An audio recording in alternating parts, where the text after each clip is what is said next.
নেতাকর্মী গ্রেফতার হবে। আর তার প্রতিবাদে এই রোজা রেখে আমরা আজ বাইতুল মোকাররম জাতীয় মসজিদে আমরা বিক্ষোভ মিছিল করব, এটা আমরা কল্পনাও করিনি। কিন্তু আজকে আমাদেরকে রাজপথে নেমে আসতে হয়েছে। আমরা স্পষ্টভাবে বলতে চাই, আজকে যে হামলা করা হয়েছে, পুলিশি যে নম্র হামলার শিকার হয়েছে, আমরা তীব্র নিন্দা ও প্রতিবাদ জানাই। গত পরশু রাতে শাহবাগীরা তারা রাতভর আনন্দ প্রোগ্রাম করেছে, সকালবেলাও তারা প্রোগ্রাম করার সুযোগ পেয়েছে।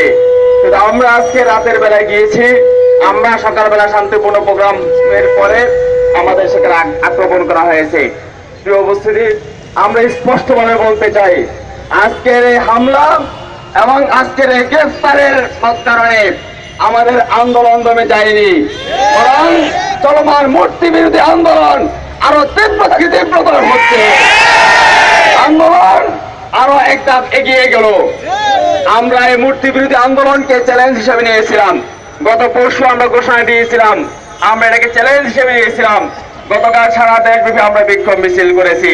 গত রাত্রেও আমরা দেশের ছাত্র জনতা রাজপথে নেমে এসেছে।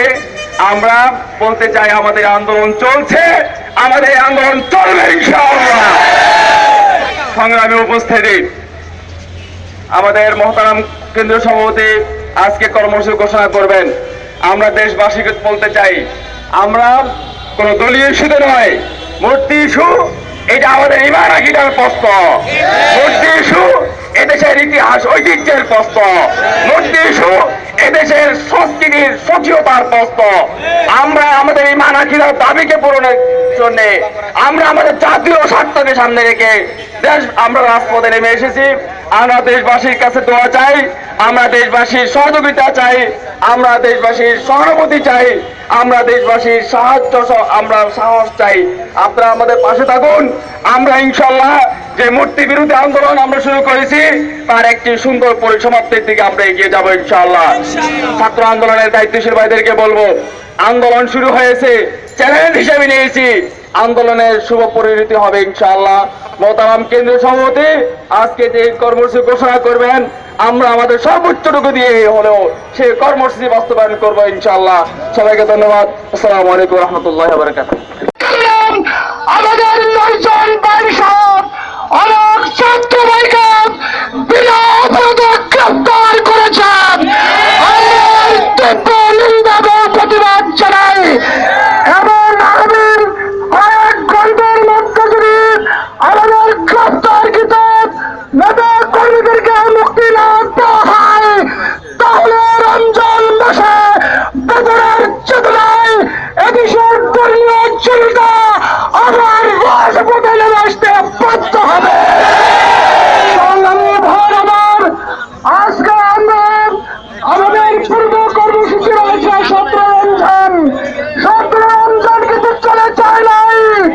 যদি মূর্তি আবার অপসারণ না করা হয় এবং নেতৃবৃন্দকে যদি আগামী 2 ঘন্টার মধ্যে ছেড়ে দেওয়া না হয়, তাহলে আন্দোলনের কর্মসূচি সব দেশে ছড়িয়ে পড়বে ইনশাআল্লাহ। সমাবেত ভাই বন্ধুগণ, বিক্ষোভ পরিবেশন এ পর্যায়ে বক্তব্য রাখবেন ইসলামী শাসনতন্ত্র ছাত্র আন্দোলনের মহতারাম সমাবেশের সংগ্রামী সভাপতি, উপস্থিত জাতীয় নেতৃবৃন্দ, সমাবেত ভাইয়েরা, আমরা এমন এক সংখ্যাগরিষ্ঠ মুসলমান দেশে বসবাস করি, যেই দেশে পহেলা রমজানে ঈমান রক্ষার জন্য রাজপথে আমাদেরকে আন্দোলন করতে হয়। আমরা এমন এক মুসলিম সংখ্যাগরিষ্ঠ দেশে বসবাস করি, যেই দেশের রাষ্ট্র ক্ষমতায় অধিষ্ঠিত শাসকেরা খোদাদ্রোহিতার জন্য যারা রাজপথে নামে তাদেরকে প্রটোকল দেয়, আর যারা ঈমান রক্ষার জন্য আন্দোলন করে রাতের আধারে রমজানের প্রথম প্রহরে তাদেরকে লাঠিচার্জ করে কারারুদ্ধ করে। সুতরাং বুঝতে পারছেন, আমরা আমাদের অস্তিত্বের সীমারেখায় চলে এসেছি, পীর দেওয়ালে থেকে গেছে। সুতরাং লড়াই করে সংগ্রাম করে বেঁচে থাকতে হবে। বন্ধুগণ, গতকাল রাতে ইসলামী শাসনতন্ত্র ছাত্র আন্দোলনের কর্মীরা হাইকোর্ট চত্বরে মূর্তি পুনঃস্থাপনে প্রতিবাদে রাজপথে নেমেছিল। যুব আন্দোলন ইসলামী আন্দোলনের নেতা কর্মীরা তাদের সাথে একাত্মতা ঘোষণা করে রাজপথে উপস্থিত হয়েছিল। শান্তিপূর্ণ আন্দোলন চলছে, শান্তিপূর্ণ বিক্ষোভ চলছে, কি কারণে পিছন থেকে পুলিশ হঠাৎ করে লাঠিচার্জ করলো আমরা বুঝতে পারি না। আজকে ইসলামী যুব আন্দোলনের কেন্দ্রীয় শিক্ষা সংস্কৃতি বিষয়ক সম্পাদক মৌলানা কাউসার বাঙালি, ছাত্র আন্দোলনের কেন্দ্রীয় সহসভাপতি মৌলানা শেখ ফজলুল করিম মারুফ, কেন্দ্রীয় প্রচার সম্পাদক ইলিয়াস হাসান সহ 9 জনকে কারাগারে গ্রেফতার করে রাখা হয়েছে। স্পষ্ট ভাষায় বলতে চাই, রমজান মাস বদরের চেতনার মাস।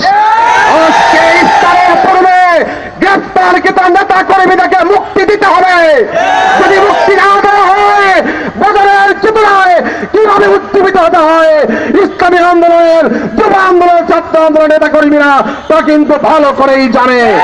সুতরাং আমরা আশা করব প্রশাসনের পদত্যাগ হবে। মাননীয় প্রধানমন্ত্রী, আপনার আশ্বাসে আমরা আশ্বস্ত হয়েছিলাম, ভেবেছিলাম হাইকোর্ট থেকে মূর্তি চিরদিনের জন্য বিতাড়িত হবে, কিন্তু পুনঃস্থাপিত হতে দেখে আমরা অবাক হয়েছি, আমরা বিস্মিত। আমাদের কাছে সন্দেহ থাকে, এই রাষ্ট্রকে আপনি পরিচালনা করেন নাকি নেপথ্য থেকে অন্য কেউ পরিচালনা করেন। একজন সচেতন মুসলমান হিসেবে আপনার পক্ষ থেকে ইমানদার জনতার এই দাবির প্রতি আমরা সম্মানসূচক আচরণ পাবো, এটাই আমরা প্রত্যাশা করি। সংগ্রামী বন্ধুগণ, আজকে নেতা কর্মীদেরকে গ্রেফতার করা হয়েছে, আমরা বিলম্বে তাদের নিঃশর্ত মুক্তি চাই। যদি মুক্তি না দেওয়া হয়, আমাদের আমিরের পক্ষ থেকে লাগাতার আন্দোলনের যদি কর্মসূচি আছে, রাজপথে আমরা সবসময় সেই সকল কর্মসূচিতে অংশগ্রহণ করবো এই প্রত্যাশা রেখে আগামী দিনের জন্য আশাবাদ ব্যক্ত করছি। কথা হবে স্লোগানে, দেখা হবে রাজপথে।